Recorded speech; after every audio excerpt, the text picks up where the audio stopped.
সাল্লাল্লাহু আলাইহি সাল্লামকে তো আল্লাহ পাক রব্বুল আলামিন কিছু মুজিজা দিয়েছে। আল্লাহর হাবিব সাল্লাল্লাহু আলাইহি সাল্লাম যখন পথরের পাহাড় পদদেশে যখন যাইতেছিলেন, পাহাড়ের পদদেশে যখন যাইতেছিলেন, পাহাড়ের পাথরগুলো যখন নবীকে সালাম দিতেছিলেন, সাহাবীরা ডাক দিয়ে বলতেছেন, ইয়া রাসূলুল্লাহ, ইয়া হাবিবাল্লাহ, আমি এই যে আওয়াজগুলো শুনতেছি, এই আওয়াজগুলো কাদের?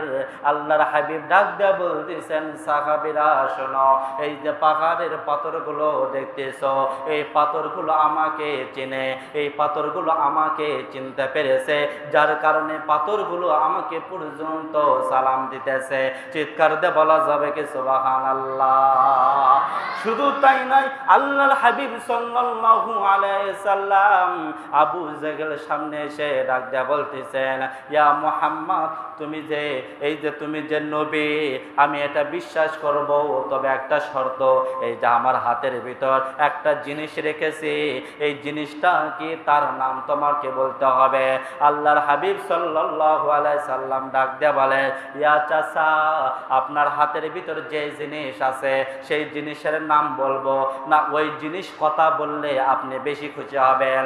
আবু জেহেল ডাক দিয়ে বলেন, নাম বললে তো খুশি হইতাম, কিন্তু হাতের ভিতরে যে জিনিস আছে সেই জিনিসটা যদি কথা বলে তাহলে তো আরো বেশি খুশি হব, কারণ আমার হাতের ভিতর কি আছে সেটা আমি সবচাইতে ভালো জানি, সে তো কোনোদিনও কথা বলতে পারবে না।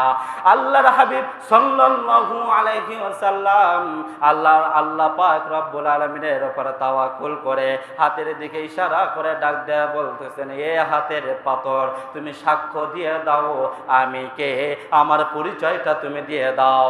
হাতের ভিতর থেকে অটোমেটিক উচ্চারণ হয়ে যাইতেছে, আশহাদু আল্লাহ ইলাহা ইল্লাল্লাহু ওয়া আশহাদু আন্না মুহাম্মাদান আবদুহু ওয়া রাসূলুহু। আবু জেহেলের মনের ভিতর ছিল শয়তানি, ডাক দেয়া বলতেছেন, মুহাম্মদ, আমি তো জানতাম তুমি জাদুঘর, এখন তো দেখতেছ তুমি তো একজন তুমি তো একটা বড় জাদুঘর, পাথর থেকে তুমি কেমনে কথা বের করলা? এবার আবু জেহেলকে ডাক দেয়া বললেন, চাচা, আপনি বেঈমানি করেন না, আপনি তো কালেমা পড়ে মুসলমান হইতে চাইছে। আবু জেহেল ডাক দেয়া বললেন, কোন জাদুঘরের হাতে আমি মুসলমান হইতে চাই না।